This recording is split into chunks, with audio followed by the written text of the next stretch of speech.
Hey guys, Slew here. You know, I absolutely love Square Enix games. From Life is Strange to Kingdom Hearts, I have a bunch of fun with their games, and a lot of them mean the world to me. As a fan of Square Enix, it's no lie that I love Final Fantasy, but surely Final Fantasy can't have bad games, right? This is a series with tight storytelling, or at least lovable characters. Guys, I think you all need to meet Type 0.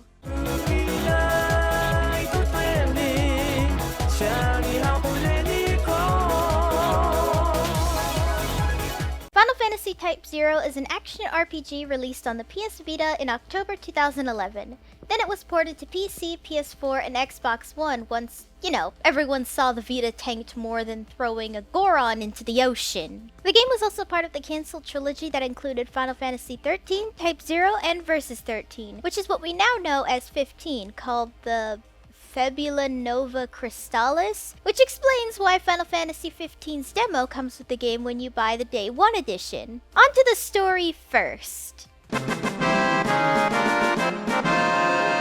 Since the FABULA Nova trilogy was cancelled once it was decided that Versus 13 would become 15, there are story elements that may be hinted at towards 13 and Versus 13's story, but I just don't know because 13's story was honestly a mess, and Versus 13's story was never fully revealed. Our story starts with some kind of war between factions that are meant to represent the Chinese Guardians, or something like that. With this war coming up, or something like that, the military has made an academy for young soldiers that each is a class number. The ones we play as are from Class 0. There are 14 playable characters who are all students of Class 0, 2 of which are new, and each has their own mini story arc as you play throughout the game. Something about LITTY. Wait a minute.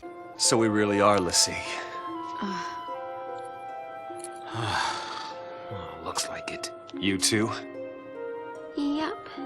If you follow me or know me on social media, then I've expressed already that 13 is bad. Sure, it's not the worst Final Fantasy game. I mean, that would be this son of a bitch right here. But it's still considered the least loved Final Fantasy game for a reason. The following story is basically war stuff that is honestly extremely hard to follow. I played this game twice originally, 3 times now as I had to record all this footage for the video. And honestly, I literally can't tell you what happens because I don't know what happened. A lot of the story's major dialogue comes in a Hyrule Warrior style of delivery where you're instructed on dialogue throughout the corner of the screen. But unlike Hyrule Warriors, where the dialogue takes up a good portion of the screen, and in a design that catches your eye with its use of sprites, Type 0's dialogue is told in a very strange style where it looks like it's giving you a tutorial so your mind immediately forgets to read it. And it's kind of also hard to focus on such a tiny dialogue box when you're playing an action RPG that's very quick-paced, which I'll explain further in the gameplay. Not to mention the story goes by so quickly that you get whiplash when something major happens that causes a cutscene. When something causes a cutscene, you're either sitting there confused going, who's this guy, or what is this empire after? And by the way, whenever you load up the game, it gives you 2 important lore exposition in completely different cutscenes before you start. Both of these cutscenes basically act like you already know the world and is explaining it to you like you're familiar with the names the story beats. I'm sorry, but if I need to be reminded of the story every time I load up the game, then there's a problem. And I know it tries to be serious, it really fucking tries, but the execution falls flat on its face when everything is happening as fast as the combat. I feel kinda bad because when I read bits and pieces on the wiki, it feels like there's some good story ideas put into this on paper, but the execution is terrible.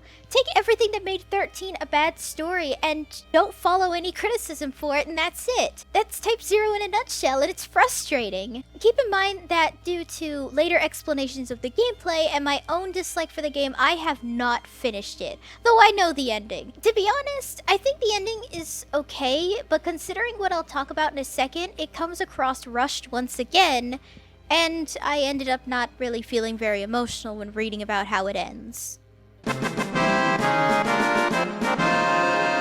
Even with a bad game like Final Fantasy 13, I came out loving characters because I enjoyed who they were and their stories separately. Vanilla, Snow, Zaz, and Hope were all characters I enjoy a lot. I mean, it's not their fault they were put into a bad game, you know? The problem with Type 0?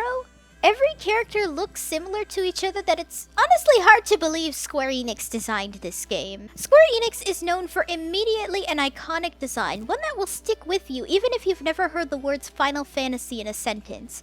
As an example, I have never played Final Fantasy VI in my life, but right off the bat, I could see this design 50 feet away, and I know that's Kefka Palazzo. You would then think, okay, maybe they lack in design, but make up for it in personality?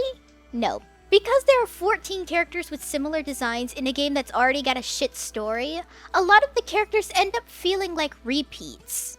Ace, Trey, and Deuce are really the only ones actually memorable in this game, and that's solely because at least their gameplay was unique enough. The rest have a habit of playing the exact same way, but with such a slight difference that you go, what's the point? Or suck so badly you never find yourself playing that character. And it's unfortunate because some story beats require you to play a certain character in order to unlock something that progresses the story. The only really creative thing I can say about the characters is that they're all named after cards in a deck, which is cool, and I will give them credit for that, but it doesn't excuse such forgettable characters. And you may say, but Overwatch has twice as many characters, and you love that game. But there's a difference between that, and here's why. Overwatch's goal is to make unique designs and personalities, so you immediately know who's on the other team, so your team can strategize priority. The team at Blizzard knows how to make a design that you'll see at a GameStop across the street from your local grocery store and go, oh yeah, that's the new character! And again, because the story progression is so fast, something will happen to that character that's a huge story difference, and you're left wondering, why should I care if someone's going to betray the group when I don't even play that character or see them properly enough to react when the others are forced into interactions that feel clunky? Overall, the characters are bland and absolutely shocking that Square Enix made this game. I would expect this from a Square Enix cloned game, but not from the actual company itself.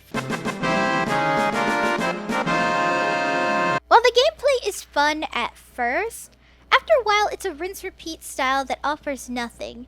It's the same enemies, same map, and same objective, at least in Final Fantasy 15 or Kingdom Hearts, which suffers slightly similar issues of repeating quests. I can go fight demons in a cave, frogs in a marsh, or giant birds off a cliff. And in Kingdom Hearts, I can look around some of my favorite Disney movies. Even then, the characters' interactions really do help with this stuff. I would say the gameplay is similar to Kingdom Hearts Dream Drop Distance, if anyone is familiar with that. You have your abilities in the corner of the screen with your health and magic bar at the bottom. It's standard stuff for a game like this. Now, what is interesting is switching between characters mid-battle, but here's the problem. A lot of the characters, while playing the same, some are completely useless that you never find yourself using them first or employing them in your party so they die quicker, so you don't have to use them when you need a backup character to play. Deuce, once again, is another example of this. Deuce's gameplay requires her to move very slowly as a flute flutters around her trying to do all the damage. That's kind of hard to do when all the enemies immediately rushing towards you, and Deuce needs to be unharmed to use her flute right. If you think that's all challenging and fun, it's not. What's the point in having so many fucking characters if I can't even play them all? I would also like to tell people that your other characters with you basically need to be the same level you are. So yeah, you have to grind around playing broken characters if you don't want to be a sitting duck later. There are even points in the game where you literally need a certain character. In my first playthrough, I basically needed Trey or any other characters with projectile shooting because there was a boss who had to fly around, making it absolutely impossible for any character who fought in close combat. And there's another gameplay feature I can't stand: the critical point. When you're fighting, the enemy will get a period that flashes where you land a critical on them, which takes out a large chunk of their health. The problem with this? There are some bosses where you literally need to hit their critical, otherwise your character just won't deal enough damage. You would think I was under-leveled, by the way, but I was actually over-leveled and still didn't do the proper damage that critical hits did. Another issue with this? The stronger the enemy, the quicker the crit flashes on screen. I kid you not, same enemies I mentioned earlier had the crit flash so fast that I literally could not press the button to move fast enough. Now, it tries to break up its edgy story by causing breaks where you explore the worlds and stock up on items like elixirs, potions, and upgrades. This was fine, but the perspective and map makes it so strangey and samey that I often found myself very discouraged from exploring because I always found myself getting lost. There is also a major issue with the lock-on camera where you need to land a critical hit. With enemies flying out and speedy characters, it causes the camera to glitch all over the place, which makes it kind of confusing to figure out what's going on. Basically, you're better off playing Ace, and that's about it. Ace is pretty much the only balanced character, and it at least shows. He's quick and requires a lot of decent enough strategy. There's also some RTS stuff that I literally don't understand how it works. Just keep hitting stuff and you'll win eventually. The gameplay overall is just horrendous and kind of broken. I remember people praising this game for being dark and super edgy because it showed soldiers dying or something.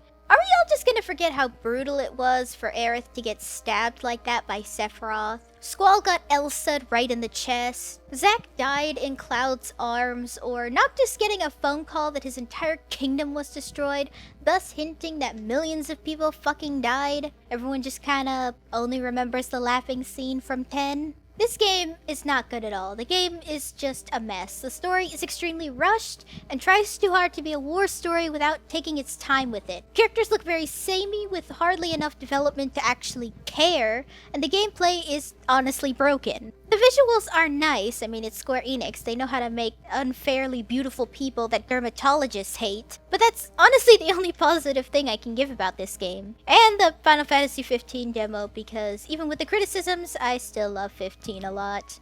But you know, with this review, you know what it made me realize? I'm kind of glad Hajime Tabata left Square. Yeah, he made Crisis Core, which is surprisingly good, but other than that, he's made mostly underwhelming or downright shitty games. And I'm not talking about 15 because that was honestly Tetsuya Nomura's work, and I don't honestly see Final Fantasy 15 as Hajime Tabata's work.